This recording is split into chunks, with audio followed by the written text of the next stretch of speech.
welcome to Maths Guru. I hope you all are fine. I am fine too. Alhamdulillah. Some more questions from grade 10's EOI paper 2. Question number 6 तक हमने कर लिया था, I guess. I hope you all have seen the previous videos. Question number 7 start करते हैं.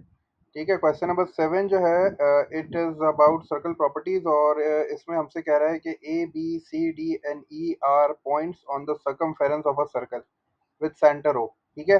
तो अब ये पूरी लाइन पढ़ने के बाद ही मेरे जहन में दो चीज़ें आ गई. एक तो ये कि इसका सेंटर गिवन है.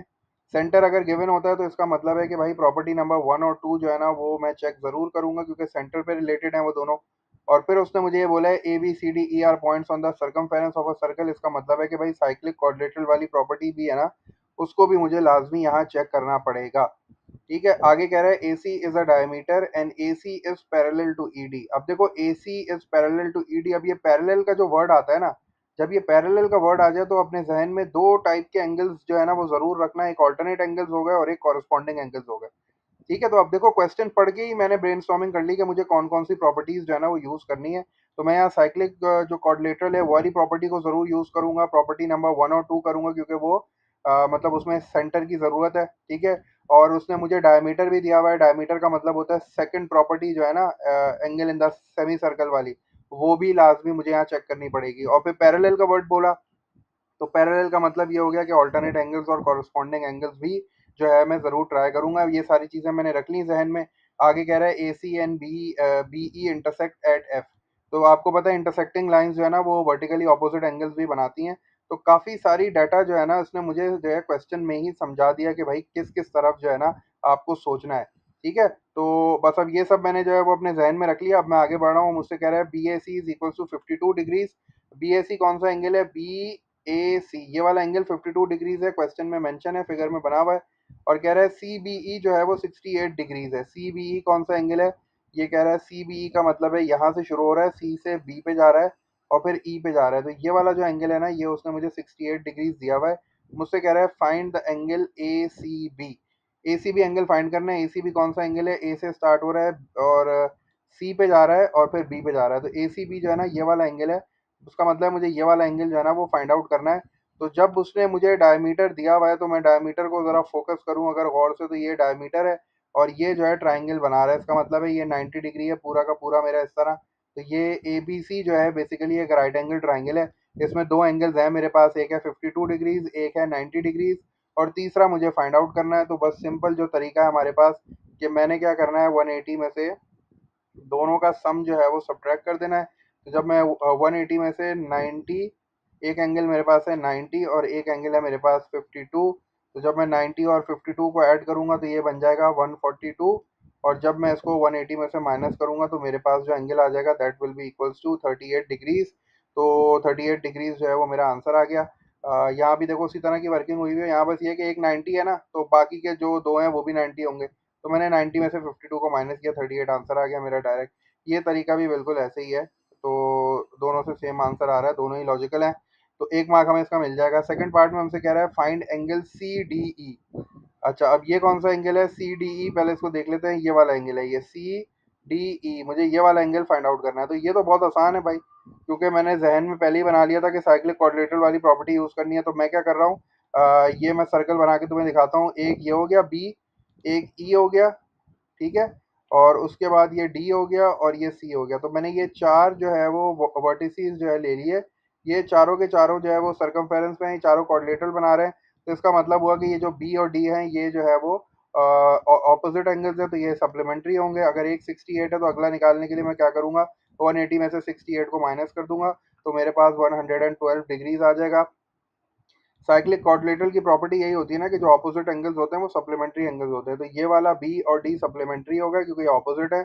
अब कुछ बच्चे कंफ्यूज होते हैं, वो कहते हैं हमें कैसे पता चलेगा कि ऑपोजिट एंगल है? तो बस इसकी निशानी ये होती है कि जो एंगल तुम कंसिडर कर रहे हो ना उसका ऑल्टरनेट लो. ठीक है. उसका मतलब एक छोड़ के दूसरा वाला लो. अब जैसे मुझे ये डी चाहिए तो मैंने ये वाला छोड़ के ये वाला ले लिया, ये इसका ऑपोजिट है. अगर मैं इस साइड पे जाऊँ तो ये वाला छोड़ के ये वाला लूंगा तो ये इसका ऑपोजिट हो जाएगा. तो ऑल्टरनेट एंगल्स ले लो. समझो एक को छोड़ के एक लोगे तो तुम्हारे पास जो है ना वो ऑपोजिट एंगल्स की पहचान हो जाएगी.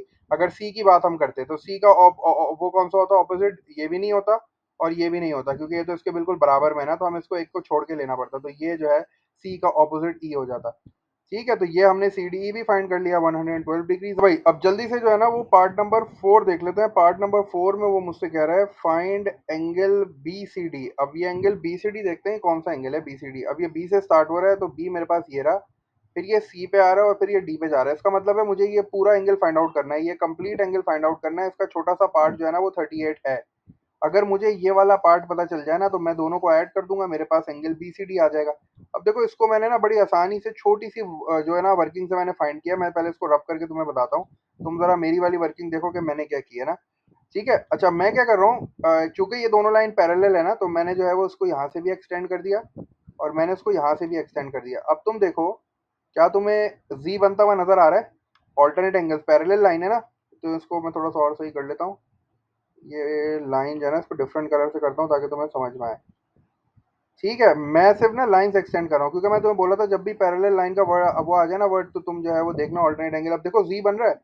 अगर ये वाला एंगल जो 68 लिखा हुआ है ये मुझे फाइंड करना है, तो ये कैसे पता चलेगा? अगर मैं ये वाला एंगल फाइंड कर लूँ तो ऑटोमेटिकली क्या ये वाले एंगल के बराबर नहीं होगा क्योंकि ऑल्टरनेट एंगल्स हैं, दोनों लाइन पैरेलल है ना, दोनों लाइन पैरेलल है। तो ये स्ट्रेट लाइन एंगल कितना होता है? स्ट्रेट लाइन एंगल होता है 180। अगर मैं 180 में से 112 माइनस कर दूं तो मेरे पास आ जाएगा 68। अगर ये वाला एंगल 68 होगा तो एग्जैक्टली ऊपर वाला एंगल भी कितना होगा? 68। तो मैंने देखो यहाँ 68 लिख दिया। अब चूंकि मुझे बी सी डी चाहिए तो मैंने 38 और 68 को ऐड कर देना है। तो 38 और 68 को ऐड करके मैं देखूंगा क्या आंसर आ रहा है मेरे पास। तो ये 106 मेरा आंसर आ रहा है। तो ये देखो बड़ी आसानी से जो है ना वो हो गया। यहाँ जो है सेम वर्किंग है लेकिन आगे चूंकि रेफरेंस नहीं लिखा हुआ ना तो इसलिए तुम लोग कंफ्यूज हो गए कि ये पता नहीं 180 माइनस 112 क्या किया है। काम बिल्कुल यही किया, इस लाइन को मैंने एक्सटेंड किया, इसको भी एक्सटेंड किया, ऑल्टरनेट एंगल्स बन गए। ये 68 मुझे फाइंड करना है, ये लिखा हुआ नहीं था।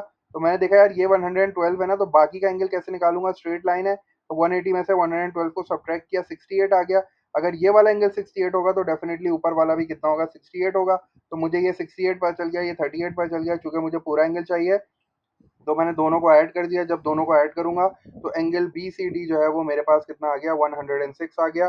ठीक है, तो 2 मार्क्स का था ये, इसीलिए इसमें थोड़ी सी वर्किंग ज़्यादा थी। अच्छा है कि तुम आगे रेफरेंस भी लिख दो ताकि ये कि जो है वो और जो है एग्जामिनर को पता चले कि हाँ भाई तुमने जो है ना कहीं से कॉपी वॉपी नहीं किया है और तुमने जो है वो खुद किया है। तो रेफरेंस लिखना जो है ना वो ज़्यादा बेटर होता है। तो अच्छा है कि क्लाइंट का अगर तुम वो लिख दो रेफरेंस तो एक्सेप्टेबल है। वैसे 1 नंबर में और 2 नंबर में जरूरत नहीं होती रेफरेंस की। अगर उसने बोला है कि रेफरेंस लिखो तो फिर जो है ना तुम्हें यहाँ रेफरेंस लिखना पड़ेगा। अब पार्ट 4 हो गया ना, अब इसका पार्ट 2 देख लेते हैं। पार्ट 2 जो है ना वो यहाँ नीचे की साइड पे लिखा हुआ है, वो मैंने कहा कि एंड में कर लेंगे क्योंकि ये सारी चीजें जो है ना रिलेटेड हैं तीनों, तो मैं ये पहले तीनों करा दूं तुम्हें। अब देखो पार्ट 2 जो है ना वो थोड़ा सा अलग है। पार्ट 2 में आपसे कह रहा है कि भाई फाइंड करो एंगल ए ई एफ और जो है ना रीजन भी दो अपने आंसर का। ठीक है ना, क्योंकि ये जो है मेरे ख्याल से 2 मार्क्स का था तो इसमें आपको आंसर भी देना है और रीजन भी देना है। तो अब ये तुमसे क्या कह रहा है? ए ई एफ। अब देखो ए ई एफ के लिए ना पहले मैं सारी फिगर को ना रब कर दूं ताकि ये सारी चीजें जो है वो क्लियर हो जाए, उसके बाद फिर मैं समझाऊंगा। अच्छा तुम लोग पहले जरा गौर करो कि ये एंगल ए ई एफ कहाँ बन रहा है, पहले तुम लोग जरा ये देखो, फिर मैं तुमसे पूछता हूँ कि ये एंगल ए ई एफ जो है ना वो किस साइड पे बन रहा है। इसमें जो है ना कोई कैलकुलेशन नहीं है, बस इसमें जो है वो हमें कॉन्सेप्ट यूज करना है। अब ए ई एफ कौन सा एंगल है? ए से स्टार्ट हो रहा है, ठीक है, ई पे जा रहा है और एफ पे जा रहा है। इस वाले एंगल की बात कर रहा है, ये 38 जो यहाँ लिखा हुआ है ना, इस वाले एंगल की बात कर रहा है। ये एंगल ए ई एफ कितना है और ये कैसे पता चला कि तुम्हें इसकी वैल्यू इतनी आ रही है? अब देखो इसके लिए मैंने क्या किया, मैंने ये देखा कि यार मेरी फिगर में जो है ना वो क्रॉस बन रहा है। मेरी फिगर में क्या बन रहा है? क्रॉस बन रहा है। तो मैंने देखा कि यार एक है बी, पहले मैंने बी पे फोकस किया और फिर मैंने देखा ए पे। अब मैंने देखा यहाँ से एक लाइन जा रही है टकरा के, ये देखो ये टकरा रही है, सरकमफेरेंस पे टकरा रही है और ये वापस बी पे आ रही है। ये एंगल है 38 डिग्रीज। और देखो यहीं से एक लाइन और जा रही है सरकमफेरेंस पे टकरा रही है ई पॉइंट पे और वो वापस बी पे आ रही है। इसका मतलब ये हो गया कि ये दोनों के दोनों जो है ना वो angle in the same segment है। ठीक है ना, ये दोनों के दोनों angle in the same segment है क्योंकि देखो यहाँ से भी एक लाइन जा रही है सरकमफेरेंस से टकरा के बी पे आ रही है और फिर यहीं से एक लाइन जो है वो जा रही है टरका जो है वो सरकमफेरेंस पे टकरा रही है पॉइंट सी पे और पॉइंट बी पे जा रही है। इसका मतलब है कि अगर ये वाला 38 एंगल होगा तो डेफिनेटली ये वाला भी एंगल 38 ही होगा। तो इसका मतलब ये हो गया कि मैंने लिख दिया कि भाई 38 डिग्रीज और angle in the same segment. तो ये 2 मार्क का क्वेश्चन था, इसमें तुम्हें रीजन लाजमी लिखना था। अगर तुम रीजन नहीं लिखोगे तो तुम्हें मार्क्स नहीं मिलेगा। ठीक है, इसमें कोई कैलकुलेशन नहीं थी, बस हमें ये देखना था कि यार ये 38 एंगल कैसे आ रहा है। तो बस ये थोड़ा सा मैंने देख लिया कि यार चूंकि क्रॉस बन रहे हैं, ठीक है ना, ये angle in the same segment में क्रॉस बनते हैं तो यहाँ क्रॉस बन रहे हैं। इंटरसेक्शन वाली बात नहीं थी, याद करो हमने इसने हमें बताई थी कि यार इंटरसेक्ट हो रहे हैं, तो हमने कहा था यार लाइंस इंटरसेक्ट हो रही हैं तो वर्टिकली ऑपोजिट एंगल्स भी होते हैं। तो एक चीज और जहन में रख लेना कि जब लाइन इंटरसेक्ट हो रही हो ना, तो इसका मतलब है कि क्रॉस ओवर्स बन रहे हैं। तो क्रॉस ओवर्स बन रहे हैं, इसका मतलब है एंगल इन द सेम, जो सेगमेंट वाली प्रॉपर्टी होती है ना, तो उसको भी लाजमी देख लेना। तो बस ये तुम्हें सिर्फ इतना ही लिखना था कि ये 38 डिग्रीज हो रहा है, क्योंकि देखो ए से ट्रेस करो, ए से ट्रेस किया, ई पे टकराया, ई सर्कमफेरेंस पे था, फिर वापस बी पे आया, और फिर यहाँ से देखो ए से निकला, दोबारा सर्कमफेरेंस पे टकराया, फिर वापस बी पे आया। तो इनिशियल पॉइंट और फाइनल पॉइंट दोनों के सेम है, दोनों जाके सर्कमफेरेंस से टकरा के आ रहे हैं, इसका मतलब है ये angle in the same segment है। अगर ये 38 हो गया तो ये वाला भी 38 डिग्रीज हो गया एग्जैक्टली। तो ये क्वेश्चन जो था वो सर्कल प्रॉपर्टीज का था, ठीक है, 4 पार्ट थे इसके। अब आज जल्दी से एक क्वेश्चन है ग्राफ ऑफ फंक्शन का। ये भी बड़ा अच्छा क्वेश्चन है, इसमें ना थोड़ा सा ये कि इमेज क्लियर नहीं है, तो मैं कोशिश करूंगा कि तुम लोग के साथ जो है सारी चीजें रीड रीड करके तुम्हें बताता रहूं। अच्छा, यहाँ जो है ना थोड़ा सा बस यहाँ थोड़ा सा माफ कर देना, ये इमेज क्लियर नहीं है इधर, तो ये इसका क्लियर इमेज मुझे मिला नहीं। बाकी है कि इक्वेशन जो है ना तुम्हारे पास, जो ग्राफ की इक्वेशन है वो जो है वो यहाँ लिखी हुई है, वो मैं लिख देता हूँ। 3 + 2x, हमारे पास जो इक्वेशन है वो है y इज इक्वल्स टू, ठीक है, y इज इक्वल्स टू है हमारे पास, उसके बाद है 3, और फिर है +2x, ठीक है, और उसके बाद है हमारे पास -x³ अपॉन 3। तो ये क्यूबिक जो है वो इक्वेशन है। तो ये देखो क्यूबिक ग्राफ जो है वो उसने यहाँ बना हुआ तुम्हें नजर आ रहा है। x³ अपॉन जो है ना वो मेरे पास है x³ अपॉन 2 है मेरे ख्याल से, ठीक है। ये देखो यहाँ पे लिखी हुई है x³ अपॉन 5 है, सॉरी x³ अपॉन 5 है, यहाँ इक्वेशन लिखी हुई है। यहाँ पे तुम्हें इक्वेशन नजर आ रही होगी, ये लिखी हुई इक्वेशन ना, ठीक है। तो इक्वेशन मैंने लिख दी इधर, ठीक है। थोड़ा सा ये इमेज जो है क्लियर नहीं था, मैंने इक्वेशन लिख दी। y is equals to 3 + 2x minus x³ upon 5, ये मेरे कर्व की इक्वेशन है। उसने मुझे यहाँ एक टेबल बना के दिया हुआ है, टेबल में एक वैल्यू मिसिंग थी, मैंने कैलकुलेटर को यूज करके जो है वो वैल्यू फाइंड आउट कर ली।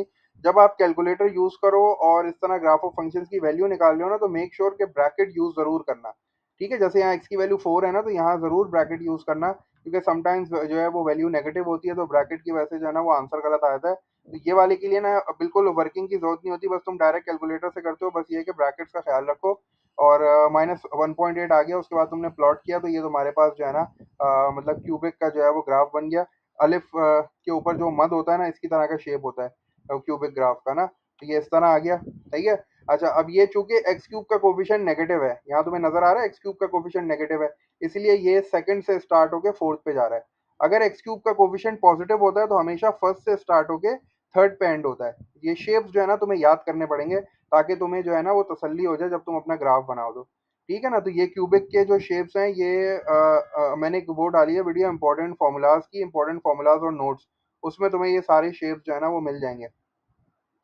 अच्छा, अब उसने क्या बोला है, उसने नेक्स्ट पार्ट में ये बोला है कि भाई अब मुझे बताओ, जैसे वो बोलता है ना कि ऑन द ग्रिड, उसने बोला है on the grid draw this line. अब वो लाइन कौन सी है, वो लाइन ये वाली है।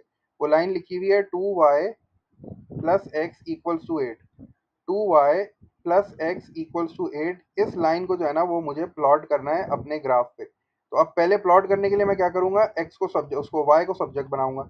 जब मैं y को सब्जेक्ट बनाऊंगा तो ये क्या हो जाएगा, 2 को मुझे शिफ्ट करना पड़ेगा दूसरी साइड पे। तो ये पहले जो है वो x शिफ्ट हो जाएगा, ये था +x, ठीक है ना, ये +x था, ये वहां जाके -x हो जाएगा, तो ये हो जाएगा 8 - x, ठीक है। तो ये हो जाएगा 8 - x, और जो 2 है ना वो दोनों के नीचे आ जाएगा, सही है। अच्छा, अब इसको ना थोड़ा सा और क्लियर करके मैं लिख दूं, ताकि जो है ना मुझे आसानी हो जाए इसको कंपेयर करने में। तो मैंने इसको लिखा -x/2, ठीक है, और फिर ये चूंकि 8 के साथ प्लस का साइन है, तो जब 8/2 होगा ना तो ये +4 हो जाएगा। अब ये फॉर्म ना बहुत आसान है, क्योंकि मैं इसको कंपेयर कर सकता हूँ y = mx + c से, और मैं कंपेयर करके ही प्लॉटिंग करता हूँ। तो मैंने देखा कि यार यहाँ जो ग्रेडियंट आ रही है वो आ रही है -1/2, और c जो मेरे पास आ रहा है ना वो आ रहा है 4। तो मैंने ये दोनों चीज़ें यहाँ लिख ली, c मेरे पास 4 आ गया, और मेरे पास जो ग्रेडियंट आ रही है वो आ रही है -1/2। अब मैं इन्हीं की मदद से जो है ना वो अपना ग्राफ प्लॉट करने वाला हूँ। जल्दी से इसको प्लॉट कर लेते हैं। हमेशा जो है ना वो वाई इंटरसेप्ट से स्टार्ट लिया करो। वाई इंटरसेप्ट हमारे पास है +4, तो हम वाई इंटरसेप्ट पे आके खड़े हो गए, ये +4 आ गया। अब ये कह रहा है ग्रेडियंट है -1/2, तो -1 का मतलब हो गया एक फॉल और 2 रन, ठीक है। -1 का मतलब होता है फॉल, अगर +1 होता तो राइज होता। तो -1 क्या मतलब हो गया, मैं एक नीचे आऊंगा और फिर 2 में आगे जाऊंगा, तो मैंने यहाँ पे पॉइंट लगा दिया। फिर जो है उसने दोबारा फिर एक पॉइंट मुझे और चाहिए, तो मैं एक नीचे आऊंगा और 2 आगे जाऊंगा, ठीक है। तो यहाँ मैंने ये 2 पॉइंट्स लगा लिए, ये मेरा दूसरा पॉइंट हो गया। अब मैंने ये 2 पॉइंट्स लगा लिए, मैंने ये लाइन जॉइन कर ली, पूरी एक्सटेंड कर ली अच्छी तरीके से। तो इस लाइन ने जो है ना मेरे ग्राफ को 3 जगह पे कट किया। एक ये पॉइंट हो गया, और एक ये वाला पॉइंट हो गया जिसको उसने कट किया, और एक ये वाला पॉइंट हो गया। ठीक है ना। अब डेफिनेटली वो मुझसे इन पॉइंट्स के एक्स कोऑर्डिनेट जो है वो अगले वाले में पूछेगा। तो मैंने जो है वो क्या किया, सबसे पहले उसने मुझे बोला था कि भाई प्लॉट करो लाइन को। तो मैंने लाइन प्लॉट कर ली। लाइन प्लॉट करने के लिए ना हमेशा वाई को सब्जेक्ट बना लिया करो। वाई को सब्जेक्ट बनाने के बाद ग्रेडियंट और वाई इंटरसेप्ट तुम्हें पता चल जाता है। फिर वो ग्रेडियंट और वाई इंटरसेप्ट का कॉन्सेप्ट यूज करके जो है ना वो लाइन प्लॉट कर लिया करो। हमेशा वाई इंटरसेप्ट से स्टार्ट करो, और फिर देखो ग्रेडियंट कितनी है। अब ग्रेडियंट है -1/2। -1 का मतलब एक तुम नीचे आओगे और 2 आगे जाओगे, फिर डॉट लगाओगे, एक नीचे आओगे, फिर 2 आगे जाओगे, डॉट लगाओगे। तो तुम्हारे पास जो है ना वो एक लाइन बन जाएगी। 2-3 पॉइंट्स काफी होते हैं। एक तो ये पॉइंट हो गया, एक तुम ये और 2 तुमने और ले लिए, तो 3 पॉइंट्स हो गए। तुमने 3 पॉइंट्स को ज्वाइन कर दिया, तो तुम्हारे पास एक लाइन बन गई। अब नेक्स्ट पार्ट में वो कह रहा है write down the x coordinates of the point where the line intersects the curve. ठीक है ना। तो अब ये मेरा कर्व है। अब ये एक्स वैल्यू इसकी, ये एक एक्स वैल्यू जो है वो 0.5 आ गई। ये वाली जो है वो -3.8 आ रही है तकरीबन। ये वाली जो है वो 0.5 आ रही है, और ये वाली जो आ रही है वो आ रही है 3.3। तो ये तीनों वैल्यूज तुमने अच्छी तरीके से पढ़ ली, और तुमने ये तीनों वैल्यूज लिख दी, तुम्हें बिल्कुल 2 मार्क्स मिल जाएंगे। ठीक है। तो अभी तक इसने मुझसे क्या करा है, ग्राफ प्लॉट करा है। मैंने ग्राफ प्लॉट कर लिया। फिर उसने मुझसे एक लाइन प्लॉट कराई, मैंने वो लाइन भी प्लॉट कर ली। वो लाइन मेरे ग्राफ को कट करी थी 3 जगहों पे, मैंने वो 3 वैल्यूज भी लिख दी। आगे मुझसे कह रहा है कि हाँ ये रहा। वो कह रहा है these x coordinates are the solutions of the equation 2x cube, हाँ 2x cube plus a x plus b equals to 0। Find the value of a and find the value of b. अब ये ए और B की value मुझे find out करनी है। ठीक है। इसी तरह का क्वेश्चन जो है ना वो ग्रेड 11 के P2 में भी आया था। देखो इसमें बहुत सिंपल सा है, कुछ नहीं करना। ये तुमसे कह रहा है ना the x coordinates of are the solution of the equation. ये एक्स कोऑर्डिनेट्स किसकी बात कर रहा है, वो इसी लाइन की बात कर रहा है ना। अब इसी लाइन में ये जो मैंने 3 पॉइंट्स तुम्हें यहाँ हाईलाइट किए हैं, ये जो ब्लू पॉइंट्स तुम्हें नजर आ रहे हैं 3, ये 3 पॉइंट्स ऐसे हैं जो कि लाइन पर भी मौजूद हैं, और एट द सेम टाइम ये ग्राफ पर भी, ये जो कर्व आ रहा है मेरा क्यूबिक इक्वेशन वाला जो कर्व है, इस पर भी मौजूद है। ठीक है। ये 3 पॉइंट्स वो जिसकी बात कर रहा है, वो कह रहा है the x coordinates are the solutions. ये जो एक्स कोऑर्डिनेट्स तुमने निकाले हैं बेसिकली, ये 3 ऐसे पॉइंट्स हैं जो कि at the same time line पर भी मौजूद हैं और ये कर्व पर भी मौजूद हैं। तो मेरे पास लाइन की इक्वेशन भी है। मेरे पास जो लाइन की इक्वेशन है वो ये है, y is equals to 8 minus x upon 2। ठीक है, यही वाली इक्वेशन है ना मेरे पास। और मेरे पास कर्व की भी इक्वेशन है। कर्व की इक्वेशन है y is equals to 3 plus 2x minus x cube upon 5। तो मैं दोनों को इक्वेट कर दूंगा। ठीक है, यहाँ भी y है, यहाँ भी y है। इसका मतलब है कि जब दोनों की लेफ्ट हैंड साइड बराबर है तो दोनों की राइट हैंड साइड भी बराबर होंगी। या सिंपल वर्ड्स में बोलो कि यहाँ जो y की वैल्यू है वो मैं यहाँ पुट कर दूंगा इस इक्वेशन में। जब मैंने ये काम किया, y की जगह पे 8 माइनस एक्स अपॉन 2 किया, इसको सिंप्लीफाई किया। देखो मैंने सिंप्लीफाई कैसे किया, मैंने यहाँ जो इक्वेट करने के बाद अब मैंने कैसे इसको सॉल्व किया, सिंप्लीफाई किया। मैं उसको ना यहाँ तुम्हारे सामने दोबारा एक बार कर लेता हूँ। अच्छा, अब ये क्या हो गया, ये हो गया मेरे पास 8 माइनस एक्स अपॉन 2। इसको तो मैंने कुछ भी नहीं किया, ये तो एज इट इज मेरे पास है। 8 माइनस एक्स अपॉन 2 ऐसे ही आ गया। यहाँ मैंने क्या किया, मैंने यहाँ 5 एलसीएम ले लिया। सही है। जब मैं यहाँ 5 एलसीएम ले लूंगा तो अब चूंकि इन दोनों के नीचे 1 1 है ना, इसके नीचे भी कुछ नहीं है, तो इसका मतलब है कि यहाँ भी 1 है, और इसके नीचे भी कुछ नहीं है, इसका मतलब है यहाँ भी 1 है। तो अब मुझे इस पूरे फ्रैक्शन को भी 5 से मल्टीप्लाई कराना पड़ेगा, इस पूरे फ्रैक्शन को भी 5 से कराना पड़ेगा। तो 5 वन ज़ा 5 हो जाएगा, और 5 3 ज़ा 15 हो जाएगा। तो ऊपर 15 आ गया। ठीक है। और उसके बाद फिर क्या हो गया, फिर प्लस मेरे पास ये 10x हो गया। ठीक है ना। 2 को जब 5 से मल्टीप्लाई कराऊंगा तो ये 10x हो जाएगा। और फिर मुझे एक्स क्यूब को किसी से मल्टीप्लाई नहीं कराना, क्योंकि उसके नीचे जो है वो पहले से 5 है। अब मैं क्रॉस मल्टीप्लाई कर लेता हूँ। सही है। ये 5 जो है वो इधर आ जाएगा, तो ये 8 से भी मल्टीप्लाई होगा और एक्स से भी मल्टीप्लाई होगा। तो 5 8 40 हो जाएगा। और जब मैं एक्स को मल्टीप्लाई कराऊंगा तो ये 5x हो जाएगा। ठीक है। और ये वाला जो 2 है ये दूसरी साइड पे चला जाएगा, ये जाके तीनों से मल्टीप्लाई हो जाएगा। 2 को जब मैं 15 से करूंगा तो 30 आ जाएगा। 2 को जब मैं 10x से करूंगा तो ये 20x बन जाएगा। ठीक है।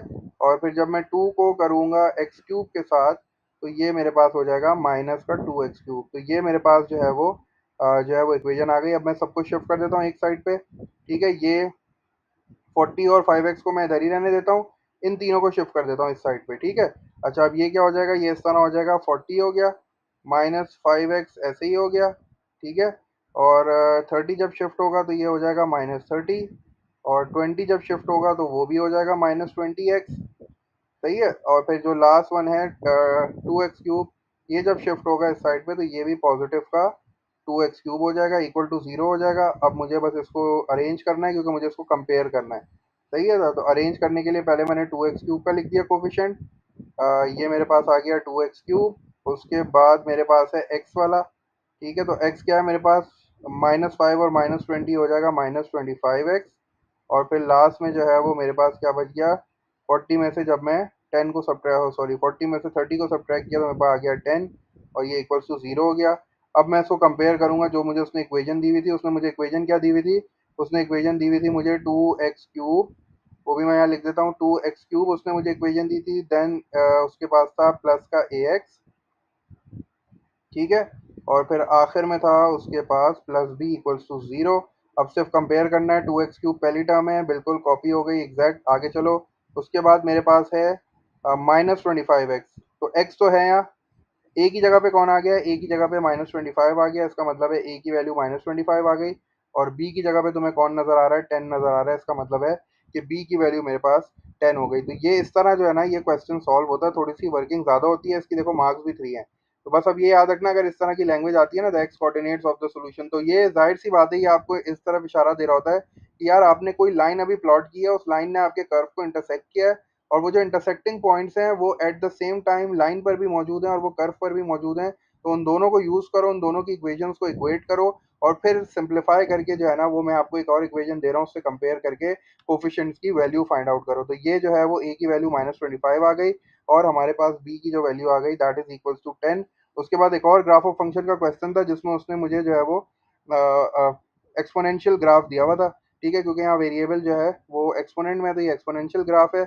इस एक्सपोनेंशियल ग्राफ में उसने मुझे दो पॉइंट्स दिए हुए हैं, एक दिया है 0,4 और एक दिया है 236। चूंकि ये कर्व है, तो यहाँ पर वो ग्रेडियंट वाला कॉन्सेप्ट आप यूज नहीं कर सकते, क्योंकि आपको पता है कर्व पे इनफाइनाइट पॉइंट्स होते हैं और हर पॉइंट की ग्रेडियंट अलग होती है, आपको टेंजेंट ड्रॉ करनी पड़ती है। अब यहाँ वो हमसे कह रहा है the graph passes through the point 0,4 and 236, right down the value of P. अब आपसे कह रहा है कि पी की वैल्यू फाइंड आउट करो। इक्वेशन जो दे रहा है ना, मैं यहाँ लिख देता हूँ, इक्वेशन उसने मुझे दी हुई है y इज इक्वल्स टू, उसने दिया है p दिया है, a दिया है और a की पावर x दी है। सही है, तो मैं कलर भी चेंज कर लेता हूँ, शायद हो सकता है कलर भी यहाँ विजिबल ना हो, थोड़ा सा चेंज कर लेते हैं। ठीक है, तो ये जो है मेरे पास इक्वेशन हो गई। अब इस इक्वेशन में वो मुझसे कह रहा है कि भाई ये जो दो पॉइंट्स हैं ना, इन दोनों को यूज करो और जो है ना मुझे पी की वैल्यू फाइंड आउट करके दिखाओ। अच्छा, अब मैंने ये देखा कि यार अगर मैं 2 और 36 वाला पॉइंट यूज करता हूँ ना, तो मुझे पी की वैल्यू नहीं मिलेगी। 0 और 4 वाला पॉइंट यूज करता हूँ ना, देखो यहाँ एक्स की वैल्यू 0 है, यहाँ एक्स की वैल्यू 0 है और वाई की वैल्यू 4 है। तो ये वाला पॉइंट मैं यूज करता हूँ ना, तो मुझे पी की वैल्यू मिल जाएगी। तो मैंने यही वाला पॉइंट जो है ना वो जो है वो अपनी इक्वेशन में पुट कर दिया। एक्स की जगह पे 0 पुट किया और वाई की जगह पे 4 पुट किया। तो y की जगह पे 4 आ गया, इक्वल्स टू p जो है वो एज इट इज आ गया। और x की जगह पे जब मैं 0 रखूंगा, तो a की पावर 0 कितना होता है भाई, a की पावर 0 हो जाता है 1। तो 1 को जब p से मल्टीप्लाई कराऊंगा तो p की वैल्यू मेरे पास आ गई 4। अब नेक्स्ट पार्ट में कह रहा है फाइंड द वैल्यू ऑफ ए की वैल्यू फाइंड करने के लिए अब मेरे पास p की वैल्यू आ चुकी है, ये वाला पॉइंट मैंने यूज कर लिया। अब मैं ये वाला पॉइंट यूज करूंगा 2 और 36। तो यहाँ देखो y की जगह पे मैंने 36 रख दिया, इक्वल्स टू p की वैल्यू अब आ गई है मेरे पास 4, तो p की जगह पे मैंने 4 रख दिया। ये देखो यही वाली इक्वेशन में पुट किया, मैं यहाँ दोबारा लिख देता हूँ ताकि कंफ्यूज ना हो कि यही वाली इक्वेशन है, p a की पावर x, यही यूज किया मैंने। अब मैं दूसरा वाला पॉइंट यूज कर रहा हूँ जो कि है 2 और 36। तो y की वैल्यू 36 है, x की वैल्यू 2 है। तो y की जगह पे मैंने रखा 36, इक्वल्स टू p की वैल्यू मैं फाइंड कर चुका था 4, p की जगह 4 आ गया, a एज इट इज आएगा। और x की वैल्यू कितनी है 2, तो a पे जो है वो स्क्वायर आ गया, 4 यहाँ मल्टीप्लाई हो रहा है, उधर जाके डिवाइड हो जाएगा, तो 36 डिवाइडेड बाय 4 9 हो जाएगा। और चूंकि यहाँ स्क्वायर है तो मुझे square root on both side देना पड़ेगा। तो मैंने जो है वो यहाँ a की वैल्यू 9 आ गई। चूंकि उसने बोला था find the value of a, singular बोला था, तो मैंने सिंगुलर से एक वैल्यू लिखी है। अगर वो कहता फाइंड द वैल्यूज ऑफ ए, तो फिर मैं +-3 लिख देता। तो ए की वैल्यू यहाँ मेरे पास 3 आ गई।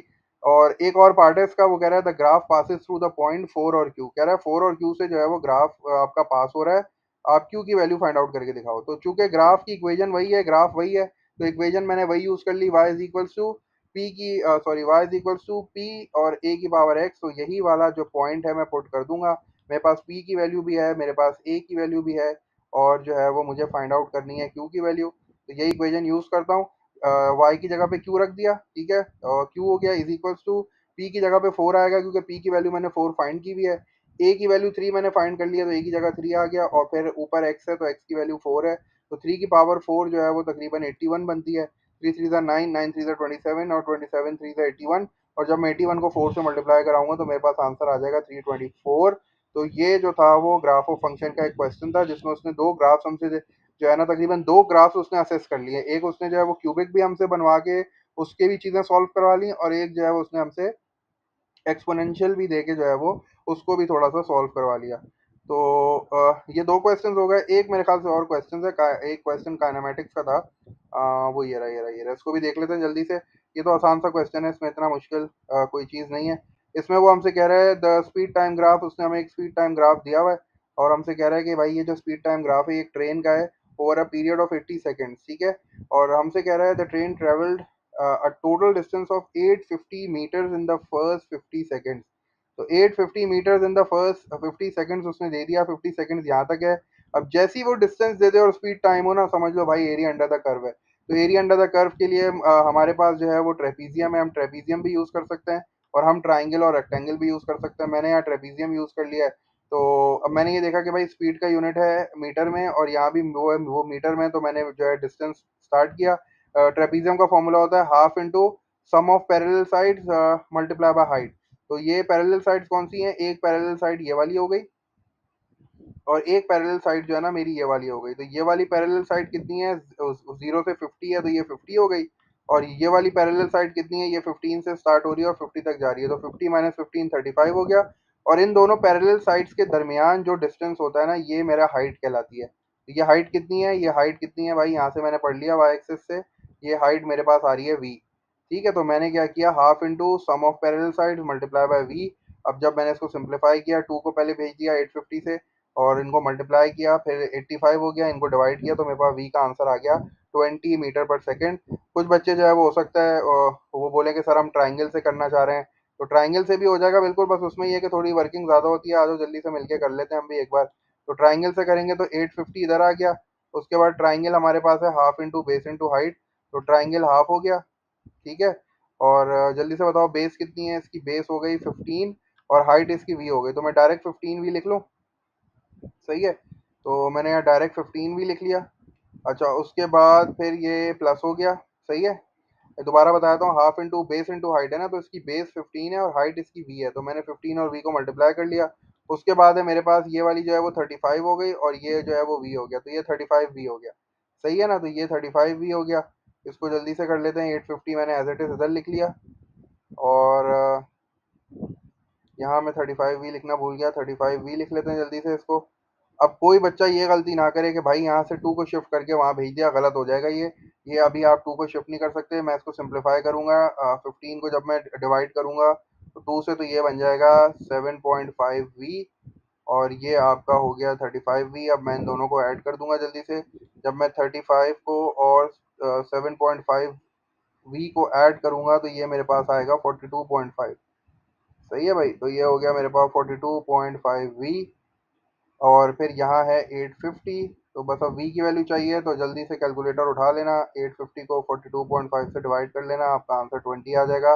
तो 20 मीटर पर सेकंड जो है वो हमारे पास v की वैल्यू आ गई। अब वो हमसे कह रहा है the acceleration of the train during the first 15 seconds. Acceleration find करनी है। ये पॉइंट हो गया 0 0, ठीक है। एक्सेलरेशन हमें पता है भाई ग्रेडियंट होती है, तो ये एक पॉइंट मैंने ले लिया 0 0, और चूंकि उसने बोला सिर्फ 15 सेकंड्स, तो 15 सेकंड यहाँ तक है बस। तो एक 0 0 हो गया और ये वाला पॉइंट क्या हो जाएगा? ये हो जाएगा 15 वी और मेरे पास वी की वैल्यू अब आ चुकी है, तो वही हो जाएगा 15, 20। बस x1 y1 x2 y2 इसको लेबल कर लो जल्दी से, और y2 minus y1 x2 minus x1 का फॉर्मूला लगाओगे तो आपके पास जो है वो ग्रेडियंट आ जाएगी। ये x1 y1 हो गया, ये x2 y2 हो गया, तो ये हो जाएगा 20 - 0 और 15 - 0 हो जाएगा, 20/15 हो जाएगा, मतलब 4/3 जो है ना वो आपकी एक्सेलरेशन आ गई ड्यूरिंग द फर्स्ट 15 सेकेंड, ठीक है। तो 20/15 हो गया। 20/15 को जब आप रिड्यूस करोगे 5 से, तो 5 4 ज़ा 20 एंड 5 3 ज़ा 15 हो गया, ये भी हो गया डन। लास्ट पार्ट देख लेते हैं। The distance the train further travelled before it comes to a stop. अब ये कह रहा है कि बाकी का डिस्टेंस भी निकाल लो। फिर डिस्टेंस बोला है स्पीड टाइम ग्राफ, इसका मतलब एरिया अंडर द कर्व। तो अब बोला है 50 के बाद की बात कर रहा है, अब सिर्फ इतने का एरिया अंडर द कर्व निकालना है, पूरा नहीं निकालना है, क्योंकि इसने यहाँ क्लियरली बोला है कि the distance the train further travelled before it comes to stop. तो ये एक्सेलरेशन के मतलब 50 सेकंड्स के बाद की बात कर रहा है। ठीक है ना, क्योंकि यहाँ तक का तो डिस्टेंस उसने हमें दिया हुआ है ना, 850 मीटर जो है उसने फर्स्ट 50 सेकंड्स का दिया हुआ है। तो अब वो जो बात कर रहा है तुम्हें खुद समझना है कि ये क्या बात कर रहा है। तो ये कह रहा है the distance the train further travel, तो 850 के बाद की बात कर रहा है। तो 50 सेकंड्स के बाद अब ये ट्राइंगल बन रहा है, तो half into base into height हो गया। बेस इसकी 30 हो गई, हाइट इसकी 20 हो गई क्योंकि वी की वैल्यू आ गई है। तो half into base into height किया तुमने, तो 20 मल्टीप्लाई बाय 30 600 हो गया, 600 डिवाइड बाई 2 किया, तो तुम्हारा आंसर आ गया 300 मीटर्स। तो ये था काइनेमैटिक्स और सर्कल प्रॉपर्टीज और फंक्शंस। ठीक है, आई होप हम लोग ज़्यादा जल्दी जल्दी हमने नहीं किया है। ठीक है ना, तो कोशिश तो मैंने की है कि थोड़ा सा टाइम ले लूँ, क्योंकि वीडियो काफ़ी बड़ी हो जाती है ना, फिर जो है वो बच्चा भी एग्जॉस्ट होता है, बोलता है सर इतनी बड़ी वीडियो जो है ना, इंटरेस्ट खत्म हो जाता है। ठीक है भाई, तो आई होप ये वीडियो हेल्पफुल होगी इंशाल्लाह। बाकी सारी चीज़ें मैंने डिस्कस कर ली, इसके अलावा अगर कोई कंफ्यूजन हो, कोई चीज़ नहीं समझ में आई तो कमेंट कर देना। इंशाल्लाह मैं उसको जो है ज़रूर एड्रेस करूंगा। बाकी stay tune for more questions, इंशाल्लाह इस पेपर को पूरा डिस्कस करना है। तो इंशाल्लाह बहुत जल्द सारे पार्ट्स तुम लोग के साथ शेयर करने हैं, फिर देखेंगे अगर टाइम हुआ तो we will discuss the P1 also. P1 जो था ना ग्रेड 10 का, वो भी इंशाल्लाह डिस्कस करूंगा। ठीक है, अंटिल देन टेक केयर, अल्लाह हाफिज़।